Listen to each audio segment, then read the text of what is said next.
welcome to my podcast, Keep Your Nose in My Business, the show where we shine a light on incredible businesses and inspirational people right here in Essex. I'm your host, Tina Williams, and before we dive in, let me just tell you a little bit about myself. My journey has always been about turning passions into reality and embracing new challenges. It all started with my love of music.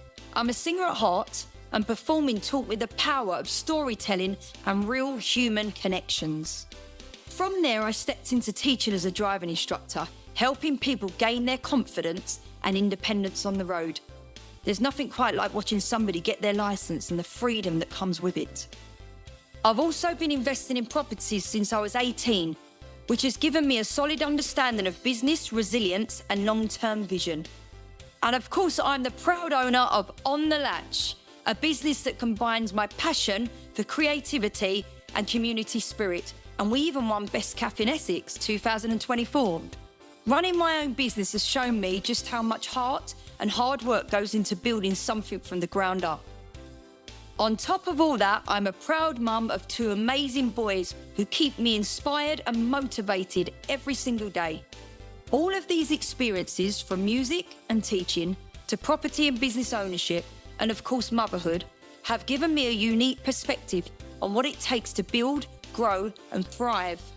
That's exactly why I started this podcast, to share real stories from real people across Essex, to learn about their journeys and to celebrate their successes. Whether you're a business owner or dreaming of starting something new, or just curious about inspiring people in the community, there's something here for you. So thank you so much for tuning in. Make sure to subscribe and join me as we uncover the stories behind Essex's brightest businesses together. Okay, let's get started. Hi everybody, so I'm in sunny Eastbourne today. I've come to interview a young man that's extremely busy. I've had to come all the way to Eastbourne and we're actually in a dressing room, which is really mad, to interview a young man that's got I'm so excited to interview you, Gazza. Oh, I'm so excited. I'm so excited. And I call you Gazza because I've known you for absolutely ever. I think you was a small person. I'm still a small person. Yes, well, you've grown up now. So I want to introduce you to this young man, and when I say he's so interesting, it's ridiculous how interesting you are. And I'm so excited to dive in and find out about your life, basically, and where you're at, and how amazing you're doing, right? I'm a bit scared. Don't be scared. I'm a bit scared. Nobody's ever got to go and pull the layers off of me. I know, but this is because I remember some of these layers. Oh my God. I was there. I know. So let's start with introduce yourself. Hi everybody on this fabulous podcast. Keeping your nose In my business. Well, you're going to keep your nose in my business now. Yeah, I'm Gary Goodmaze, and I'm just good old Gary Goodmaze, born in the East End of London, and started my career in showbiz from an early age. And look where I am now, in Eastbourne, in a dressing room. Right, so obviously we know, or I know, the listeners don't know. When you say show business, how old was you? Let's go back. When did you actually start? I mean, I remember stand-up for you. Was that the beginning? Well, the beginning was my mum and dad used to take us on holiday to Pontins as a kid. All right, you've obviously gone through that with your folks as well. And we used to go away every year to Great Yarmouth, right, Pontins. And I was 5 years old. I just fell in love with it. Fell in love with the blue coats, the entertainers, and I wanted to be up on that stage. So I went in the talent show as Elvis Presley, sang Teddy Bear, won the talent competition. Brilliant. And I just love. And I knew at 5 years old, 6, 7, went through school, doing all my exams, but I knew I wanted to become a Pontins blue coat. So careers officers at school, you need to get a job in a bank, you need to get a job in the solicitors or an apprenticeship as an electrician. I said, no, I'm going to be a blue coat because my forte was a bit of comedy. Yeah. So I was going to be a comic and work my way up. And they all laughed. They all laughed, took the mickey out of me. Because, you know, but I've done it. Yeah. And, you know, that become the foundations of my career and where I've ended up. So, you know, got to follow your dreams sometimes. You have. And I remember meeting you, obviously, when I was, I don't even know, I was obviously under 10 or something. I remember coming to Pontins at Wall Park, South Devon, and you were the host. Yeah. You did the bingo. That's it. You know. Left down looking. Exactly. And I remember just clicking with you because you genuinely are not only a great entertainer, you're a great guy, and I'm not just saying it because you're sitting here. You've got so much charisma. You're very caring. And I think that's probably why we're still friends today, because you generally have, when it comes to show business, you know yourself, it's not always great. No, that's right. And there's a lot of friends you fall out with because everyone's trying to work the same places and whatever else. And you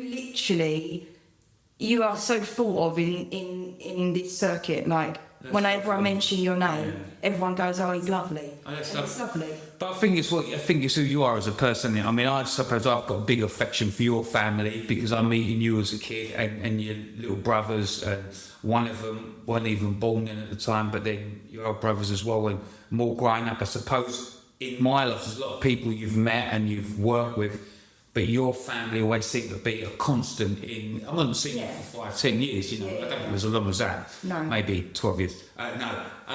But I've always had this, even to this day, always care about your family, and we've been friends. And I think it's one of them things that you meet, like I say, you meet people in show business who you might work with them for a year, 5-6 months, you might not see them again ever. Yeah, definitely. But I just think we had a good friendship. Yeah. And it still continues. Yeah. And as we're now moving on into our later years, we're still friends. Which is a beautiful thing. It's a lovely thing. So, still staying back in that time at the minute, I remember one day you said to me, "Tin, come to the Circus Tavern." Yeah. You said, "I've got something to show you. Be honest with me," you said, "and tell me what you think." Right. Right?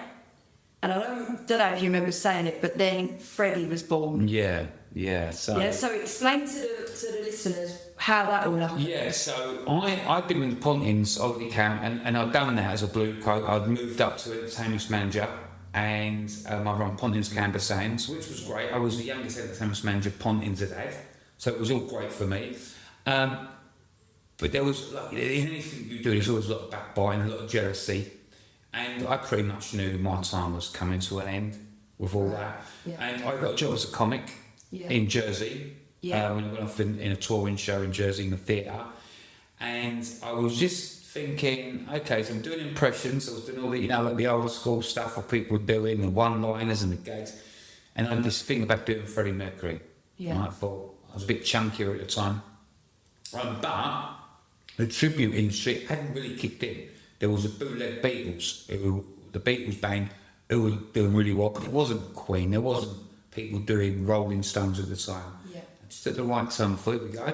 So in one of my comedy shows, I'd done this impression of Freddie Mercury at the end. It was a bit of a parody. Yeah. And I remember going and thinking, I could take this to the next level.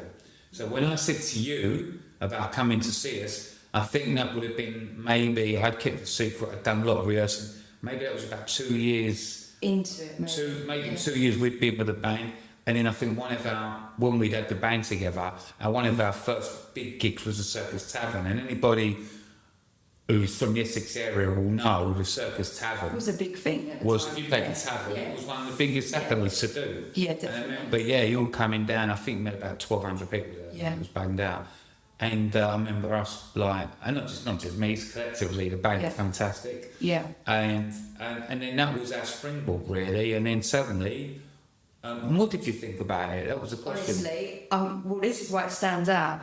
I remember having a little tear in my eye when you were on stage because you generally had tried everything. You know, like the stand-up I loved. You're still funny now, even when you do Freddie. Yeah. You know, people don't just book you because you do Freddie. The whole package you get, you're funny, you're quick-witted, you just seem to have humors. And I remember generally thinking, I think I said to you at the end, you've nailed it. This is it. Yeah. This is what I think you're going to have a crew with for a long time.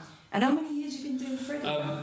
So that's been now, I don't want to make myself sound old on here, but I tell you now, it's got to be about 25, 26 years. And it's taken around the world. Yeah, it really has. And do you know what? I think everything happens for a reason. These ideas, anything you do, if you take a gamble on something, is it going to work? I never thought it would happen. My dad always said to me, when I was doing the comedy, it's the hardest game in the world. You need something in life where you walk on stage visually, where people, something visual. Don't know what it is, he said, but something visual. And I remember saying to him about this, and he said, how are you going to sing them songs? I'm right.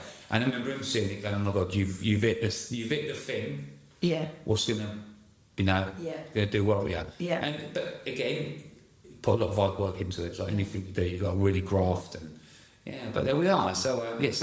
When you think back at them times, obviously, what's been the hardest thing with the music for you?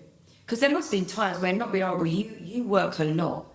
Like a lot. I mean, I gigged for a long time, and I used to get to the point where you're missing out on parties, you're missing out on people's, birthdays and stuff. It's your personal life, isn't it? Your personal life just goes out the window. What you're doing is you're just entertaining. You get it. You're entertaining people with the nights we want to go out with our families or go and do stuff. But you're caught between the devil and the deep blue sea, because your money you're going to earn. Yeah. It's your midweek you're going to nick a few quid. Yeah. Right. You're never going to earn your weekend money. Yeah. But the weekend money, that's where the big dollar is. Yeah, so of course, you look at it, you go, do I want to go down there to the pub and go to see on your really unrated birthday and they'll do the conga around the house? Yeah. Or I can see you doing that. I still do it. No, but you know what I mean? You condition yourself. Yeah. And I think you choose that. Yeah. And listen, it ain't great. Some you feel like you're missing out. Yeah. You're self-employed. But I think anything we do, I don't think when you do it, you think, maybe I'll do this for about 2 or 3 years, these type of hours, but you get into it, it becomes your living, you've got nothing else. But it's really mad, because people would probably, I don't know if you've ever used that, but when I used to sing, they'd go, what's your proper job? That's it. What's your proper job? Yeah. And I think, I'm leaving at God knows what time, I'm going there, I'm doing a gig, I'm putting all my gear up. Yes, the singing part of it you love. Yeah. But it's not all glam, is it? No, listen, people, they say what's your proper job and all that on it, but it grates me that. But at the end of the day, I always look at it one way. The minute you got to go, you do it. You got to go to Blackpool for a show, right? Yeah. And you're in Essex. Yeah. You got to leave at 9 in the morning. You got to sound check at 4 o'clock. Yeah. Show starts at 8. Yeah. You leave at 9 o'clock. Yeah. You get home 5 o'clock in the morning, 6 o'clock in the morning. Divide that up into an hourly rate. Yeah. Take it for the excess. It's less than. Let me tell you, sometimes it ain't the best job in the world. But when you're on stage, and you know what, on a serious note, listen, I ain't gonna lie, financially it is a good job. Yeah. But you forget sometimes about the money. It's when you're doing a show, and when you're projecting that, I don't know, that warmth to the crowd, they're projecting it back to you. You've got this atmosphere to die for. You forget about the money you're running, because you're having the best time in the world. It's like the endorphins kick in, and it's like you could be out there for hours. I mean, I know it sounds silly, but I guess a lot of people, when you go to a job, normally you go to a job and there's John on the computer, there's Paul over there, there's Harry over there. When you're singing, it's quite a lonely world. Of course it is. I remember giving up gigging purely because I just hated going in the pubs and clubs on my own. You're on your own a lot, aren't you? Now because with the band, I've done the band, even though I still work solo at the band as well, it got to a point, especially more after the pandemic situation. Do you know what? I'm happier on my own. Yeah. I ain't got nothing to worry about. It's me. Yeah. I'll get there. I'll go and do the gigs or whatever. Yeah. I ain't got that thing of someone ring up my mill. Yeah. Guitar's not well, the drummer's not well. It's just me. It all comes down to me at the end of the day. Yeah, so... It's a pressure, but it's a pressure in a different way, isn't it? Yeah. You're not worrying about who's going to turn up with a band, but you are worrying about, is my voice going to work tonight? Yeah. Am I going to be able to cope with the gig? And am I tired? And I've got to drive home around. But, okay, so all of that obviously has kept you going 25 years, right? Mm. Who's been your inspiration? My dad. Yeah? Yeah, my dad. And all the family. Yeah. But my dad's not a performer. Yeah. He's not a singer, he's not a comic, but I think I always said one thing about my dad, that I've always been able to speak to him as my mate and advice, and he's never told me what to do, but he's listened and he's always been behind me, and I don't know, it's a really weird thing. I always say, if I end up after man my dad is, I'll be really happy. Yeah. You know what I mean? So he's the one I look to for I don't say maybe a bit of guidance now and again. Yeah, maybe that's the word, guidance. Yeah. Maybe that's We all need that. Yeah, I think there's something you need. And it is my inspiration, my dad. And in a personal life, but then in an entertainment's point of view, I suppose people who love Paul McCartney, for instance, is my inspiration. But then Chaz Hodges from Chaz and Dave, obviously got friendly with Chaz, and I spent a lot of time with him, and he, again, didn't give advice, but he would talk to you in a way that you would get what he was saying. It would make you feel a bit better. So a lot of people I've met along the way. I remember actually you saying that. I remember we were at Botany, and I remember Chaz was there, and he had worked with you, and I was saying, oh, you know, Gary Goodmaze, blah blah blah. And I remember him saying he's a proper gem, that guy. I know, lovely, yeah. Yeah, so, honestly. That's and I remember that, and that's not just. Yeah, I it's a remember beautiful that. thing. He's a It's top lovely, man. So, greatly missed. But so that's a beautiful thing. A beautiful thing that's made me tear in my eyes. I remember him saying, because I would go, do you know, Gaz, just to try and see, you know. And I remember him saying, like, he spoke very highly of you. What makes you tick, apart from your music? What keeps you going? What makes you tick? Personal life. What makes me tick? Do you know what? The unknown. Really? Yeah. You know, for me, it is not knowing what's next. Is that weird? No, I get it. When you're sitting there having a bad couple of days, because I don't know, it's the norm. You're doing a couple of gigs. You got in here. Where I'm playing in Bolton tonight. I'm playing Cornwall the next night. Where you're playing London the next night, and you're thinking there's nothing. It's just a normal gig, and you think something's got to happen, and then suddenly, okay, it's all work oriented, but then the phone rings, and it's some massive job. Talking about that, can we talk about the royal family job? Yes, you can still do it. So what? Yeah, so again, this is what I say. You never know what's going to happen, and you get these phone calls like South Africa. They want you there for 5 days or something like that. And I remember getting. This is obviously still with Freddie. Yeah, Freddie. And I got maybe about 5 years ago, another really good friend of mine called Annie Riley. She's entertainment organiser, director for a charity called The Not Forgotten, which is a military veterans thing. And I remember doing a show for her a few years ago, and she, I've known her many years, a really good friend of mine. And she rang me and she said, look, I'd love to get you on this military tour. And it was for the injured veterans and all these outdoor concerts. And I thought, oh my God, this would be amazing. So I remember going on this tour around the country. And then again, on the back of that, they do the big show at St James's Palace, and it's for Princess Anne as a patron of the charity. And I ended up doing, and I remember being there one day, and I remember being in a dressing room with, lots of celebrity people there.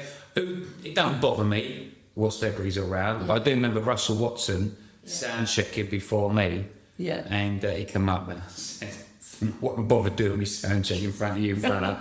And then we ended up all in the lineup, me and Russell, and he was all there, and he was leading the lineup. And then suddenly they said, if Princess Anne comes in, if she shakes your hand, you've got to then do the bow. Right. And if she shake the hand. But she wears gloves, so but then shake the hand, he call her mom, as in mom, not man, in like jam. So he'll go for a way, I'm going to call it jam or something. And I mean, Russell Watson's next to me. I said, listen, Russell, seriously, mate. He said, what? I said, you've sung in front of everyone. The President of America, the Pope. I said, do us a favour. If she goes in for the handshake with you, ignore it, let me get the handshake. And she came in, Russell Watson got completely blanked. And she came up to me and I'm in the Freddie gear. And in the Freddie voice, hello, Your Majesty, hello, my love.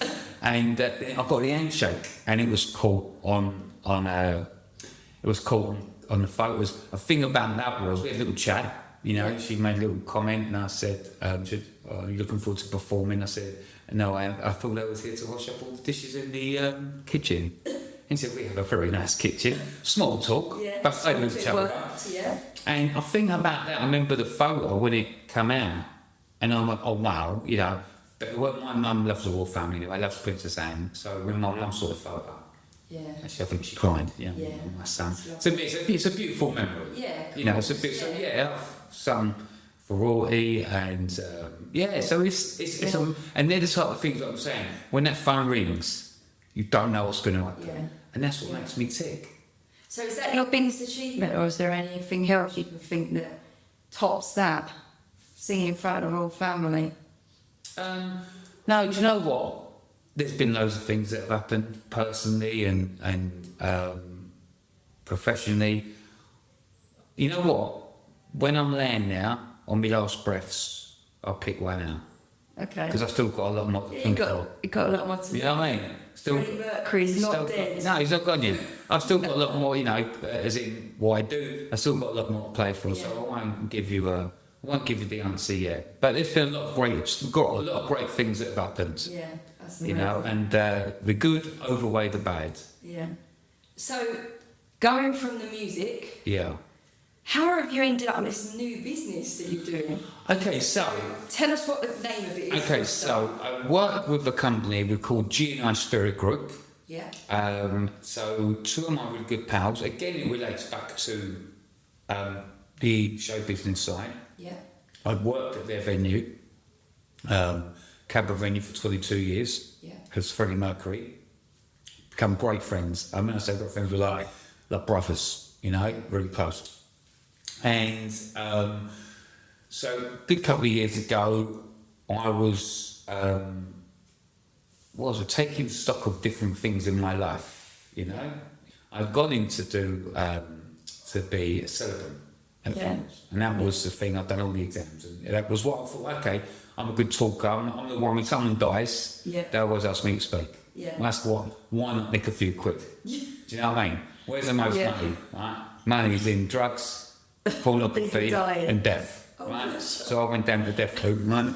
I wouldn't have made it winning a porn film, and let's be honest. Freddie could. Well, and anyway, that was it. I was going to do this. I remember going in to do a gig with them and speaking to Simon, and he said, "But we have to song going down this road, do a bit of this." He said, and the next day I'm sick enough to chat with you, and I said, "What? Tell me to talk to you." So they had obviously set up a business previously, and they obviously in their restaurant and bars, they've got mobile bars everywhere as well. They were disappointed with the drinks, the premium drinks they were selling. So your Bacardis, whatever it was. They said we could different gins. They set out to bring out their own gins and vodkas to sell in their own bars. Right. And they, they mixed olives, so they done this. Yeah. Went bang, bang, bang. Then what happened was people were coming in. We love your gin, we love your vodka. Can we buy it for our venues? Different venues wanted to buy their drink. They got it a bit mass produced. That gin and vodka went off and won these European awards in the Masters. Right. Yeah. So suddenly there was, premium above Grey Goose, and so they were beating the big names. Yeah. And then because the gin thing was the big curve at the time, they knew going forward, tequila was going to be the next big thing.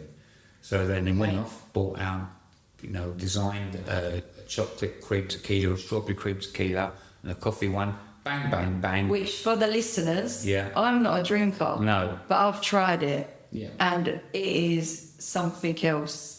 It is really good. It's really good. And I'm not just saying that because I know you, it generally is really good. And I don't, like I say, you could get a bit carried away with it. It's that nice. Yeah. And you mix them up as well, which gives you exactly. So that was it. So that come on board. Suddenly the tequila started taking off.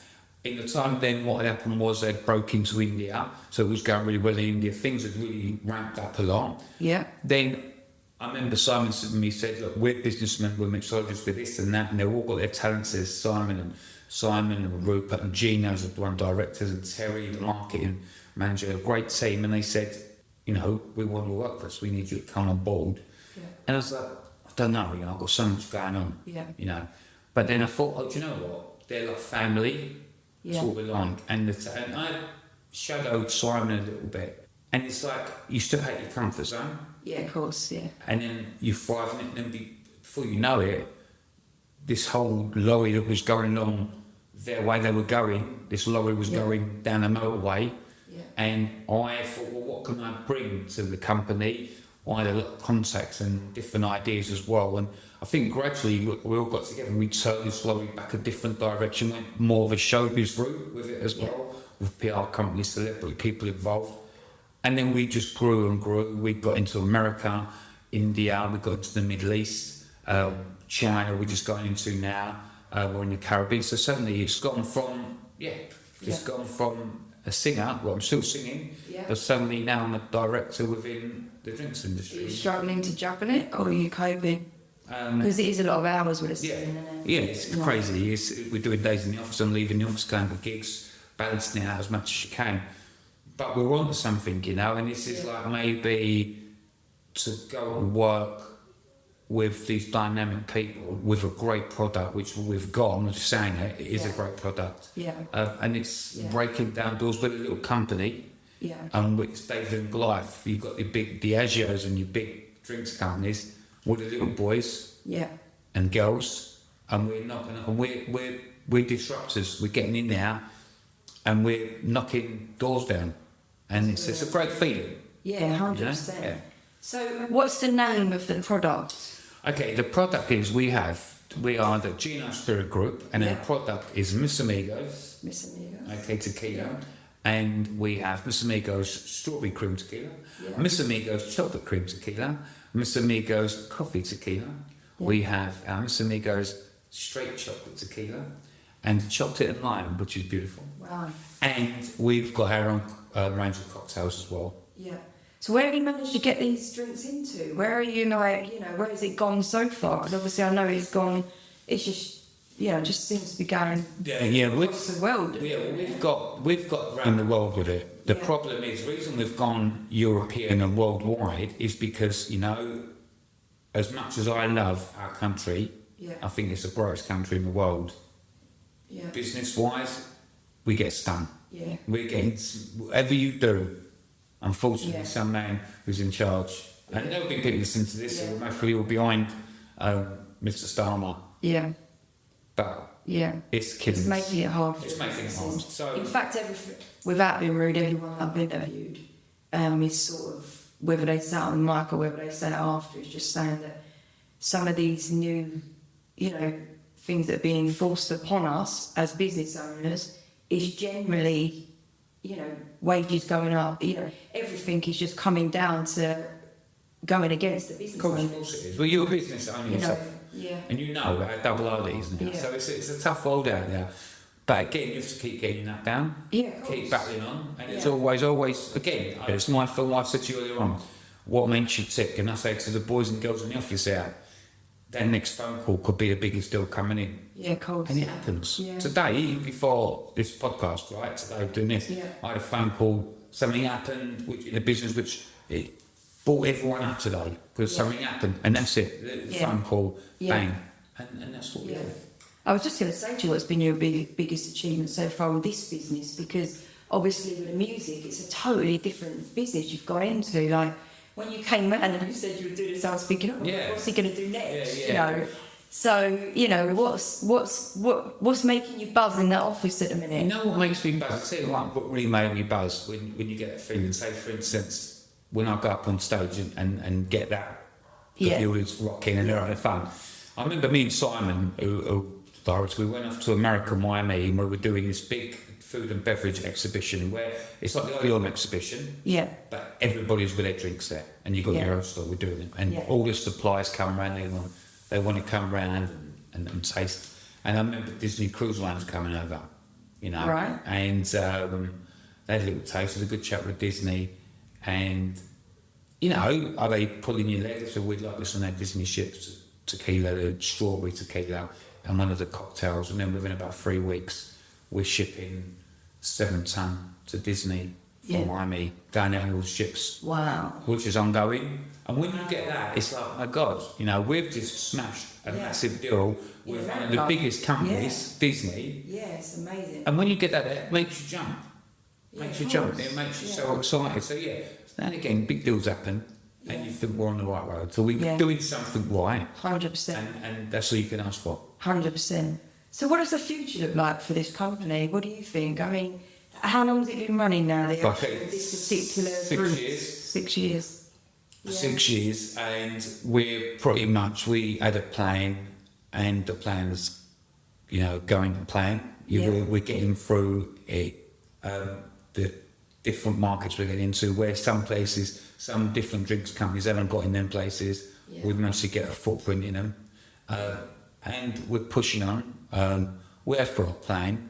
I can't say it to get No, it's a secret plan. secret. What goes, in his dressing room stays in his dressing But room. the thing is, everyone's working hard. It's a great team. Yeah. And it's like we'll just keep going and going. Yeah. I think it'll be apparent. I think we'll know when the time's right or what's going to happen in the future. At the moment, just keep grafting, pushing. So you've obviously got plans for the future with it, as in, do you reckon you'll grow more products? It'll be more product driven, or are you going to just push into other areas with this product that you've got? Well, we've got 21 SKUs now, 21 different drinks within the company. Yeah. Always bringing up new flavours and new ideas. We don't stop. Yeah. What the consumer wants, if we think it's a good idea or we get an idea, then we'll go with it. Again, sort of financially based, it costs money to roll new ideas out. But we'll just keep trying going with the trends. Yeah. And again, just keep pushing on. And where are they based? So we're based in, we've got offices in one in the Netherlands, one in America, one in India. So we export from all them places. We set up in Holland because of the Brexit situation, so we can ship direct. Okay. So we've got offices in them places. Our office opening in China in the next 3 or 4 weeks. Just going out to sort the paperwork out on that one. So that's opening. So we can export around the world without problems as much.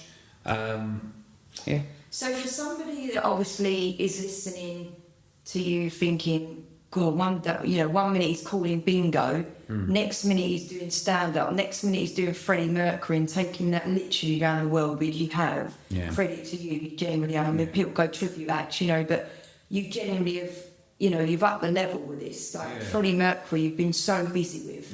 You like to say for 20 odd years, it's mental. And then to go on saying totally different with a drink. If you were telling somebody who wants to get into business, because obviously no matter what way you look at it, it's still a business. They're all businesses, like with you, Freddie, with the drinks thing. What would you be saying to somebody who wants to get into business, just in general? Do you know what? So, and I wrote this down. Go on. I wrote this down. So I love this. Go on. Step out of your comfort zone. Yeah. Right? Step out of your comfort zone more often. Right? Okay. Because you might develop a passion and you might feel comfortable doing something else. Right? Yeah. So have a go. Yeah. Right? You're going to make mistakes. You never thought you'd be doing No, business. right? Everyone's going to make, and I think you're going to make mistakes. I have. Going to make mistakes. And don't give up, make mistakes, and you learn by them all. But then step out of your comfort zone more often. So many people just get pigeonholed, do what they do, and haven't got the bottle to do anything. You're one. You're one who just try something new all the time. No, you've always been ringing me out and go, I've got an idea to do this, which one this, because it might not work, but you've got to have a go. But what thing you do, you'll find a passion for something else, and then you might feel comfortable in that, and then you've got to push it forward. So that's... Well, I heard a little quote today, right? I love a quote. From Gandhi. Gandhi, yeah. Do you remember Gandhi? Yeah. Flip-flop Gandhi? Yes. So one of the quotes were, let me think how it went, it said, learn as if you live forever. Yeah. And that basically means don't stop learning. Don't stop learning and wanting to do new things, because we'll get to the age you go, do you know what? Oh God, no, I'm whatever age. I've heard people say, oh, I'm 60. I mean, I'm sort of not 60, but you hear people say, I'm 60. I've done my thing. I don't need to learn anymore. I'm totally opposite. I'm like, if I can learn something else or give something else a go. Yeah. I think that's quite important. No, of course it is, I think you've got to learn every day. You always say it, they say, I think that an old piano teacher said to me years ago, said you'll never get perfection, but you can get nearest you can to perfection, so you never stop, going for what you're doing. We're a sponge, aren't we? We're sponges. Even now, I see someone do something, could be at a show, and it might be one thing, it might be a thing they've done on the lights, or something they've done, I go, love that. Yeah. I'm going to do my own version of that. someone's always got an idea, then you want to go and be better than their idea. And that's what you do, isn't it? I guess that's what keeps us going. Of course it is. We'll just stop thinking and stop doing stuff. Yes. You know, but it's great, mate. I love all these stories. Yeah. So, three top tips Yeah. that you probably learned from your younger self. What would it be? My 3 top tips. I do my young. What? Okay. I think the first one, just say it again. That step out your comfort zone. Yeah. Don't be scared of nothing. And it's like you step out your comfort zone. Top tip. Yeah. And is whatever you're doing at school when you're growing up or what you're going to go into, follow your dream. Follow what you want to do. Right. And the third top tip: always be nice. Yeah, Always be nice. There's no settling down. It's nice to be important, but it's more important to be nice. And that's true, you know. Always, one thing I've always done is that, especially in the entertainment business, you go to a venue and I'll meet the man who's sweeping the floor or the lady cleaners, and I'll get to know their names and I walk in now. And if I go back to the venue, I'll always know them by name, never laugh. Yeah. And you might go to a venue, it might not be that busy, might be a midweek, might not be busy. The owners of the venue might be nice, we get on with them. Yeah. You go do your show, it might not have been the greatest night because there's a lot of people in, but if they like you, they'll always book you. It's true. People like nice people. And that is, like I said, when you first started, it generally was something that people do say about you. And I'm not just saying it like I said because I'm interviewing you, but that you are one of them people that's very approachable. You always come across as our sort of person. Yeah. You know, like you're down to earth and you do, That's nice. you know, you do put a lot into what you do and it's great. That's So nice. well done. Thanks. Where can we find your drinks? Okay, so you can go onto our website, which is www. 3 W's? You ain't got to do that no more, have you? Dunno. No, you ain't got to do the www. We used to do that. So just GI, you haven't got to do the www. Yeah. It's a mouthful, isn't it? W. Just say it. Just say it. www. Yeah, but tell them. So I'm not doing 4 W's. I have to count them as I'm saying. Tell them, right? If you go to search a search bar at the top of your Safari or whatever it is, you ain't got to put in. You ain't got to do www. It's all done for you. Right. So drop that in future. Okay. gi-spiritgroup.co.uk. Okay. Yeah. Or you can type Miss Amigos in. You can go into Facebook and type Miss Amigos or GI Spirit Group because everybody's on the internet or Facebook. Yeah, but don't worry about your www. You ain't got to say it no more. I've made your life a little bit easier. So when you're doing your show you're in, So I'll just say hello you ain't got to just go to helloagain.co.uk. See, show. I'm advertising your one now. Should be advertising mine. And if you, And like Freddie. yeah, you can go to GaryGoodmaze.com, the home of me in the yellow jacket. That's me. It's all my beautiful pictures and videos on now. Or you can sign up for $15.99 to my OnlyFans account, which is me sitting with Freddie Mercury songs with no clothes on. And I'm only joking. I think we'll bypass that one. No, I haven't got You haven't got OnlyFans, lucky enough. OnlyFans, no. But that's it. So that's where you can find us. But if you want great tequila and you want great cocktails, check us out. And I'm not just saying it, like I'm not a drinker and it generally is really good. Like the taste is really good. I'll tell you what I'll do, right? Go on. Don't need to do this. So on this podcast, so when all these thousands of people have got in their car, might be driving to work in the morning, or dropping their kids off, and they listen and go, "Oh my God, that man is amazing." If you email and you want to buy some tequila, which is amazing, and you say the reason I'm buying some because I heard you on Tina's podcast. Keep your nose in my business. Right, keep your nose in my business. What I'll do, if you mention it on the email or when you're buying, I'll do a discount. There you go. I'll do a little discount if you've heard it from this podcast. There you How go. about that? So you've heard it here from Gary Goodmaze. Yeah. If you email him on that website or any way you can get hold of him. Yeah. Or he will give you a discount just by saying that you've heard this Yeah, podcast. that's it. So there you go. A little bit. And trust me, you'll want to taste it. It's so amazing. good. It's amazing. It's so good. I'll tell you one good thing about it. Go on. You know the country at the moment is in turmoil. Yeah. Right? It's not bad. Guarantee you buy a bottle of tequila, have a few glasses, you forget all about it. You'll have the best time of your life. Be the best day of your life. Oh, Love bless this. you. Well, look, Gazza, I can call you Gaz. Of course you You've been can. my friend for a long Yeah, time. yeah. I've absolutely loved this. Thank you for taking the time. One last quick question. Go on. If you could sum your life up in a movie title, Yeah. what would it be? Oh my God, this is a quick thing. It would be Dumb and Dumber. No. That's this interview. It's me and you. That's his interview. It would be Dumb and Dumber. It would be, no, I think, no. Do you know what it would be? Go on. Rocky. Rocky. Yeah. Running up them stairs, Yeah. achieving what you want to achieve. Yeah, keep going, bang, Keep bang, going. Rocky. Keep That going. or Superman, no loads. You would actually, I shouldn't really say it, you look good going in the old telephone box. I would. That's it, I wear glasses in normal life. In normal life. In normal life, so I look a bit like Clark Kent. You do. And which is a nice thing, you know. I take my glasses off and I put on the Freddie gear, so it's like, you know, a bit of a play on Superman. You've got it, you've got it. Yeah. Listeners, thank you so much for tuning in. Gary, once again, thank you so much for being a guest. Tim. It's been a joy to sit here and talk to you. I've I think absolutely it's the loved it. most serious. No, we had one serious conversation about 4 hours once. I think we was driving to different gigs, medical was, chat. I remember it. But it's so nice to sit here with my mate. I remember And, didn't we? I drove to Torquay and you were driving to Somerset and we yeah. spoke the whole I think we way. passed each other on the M4 somewhere.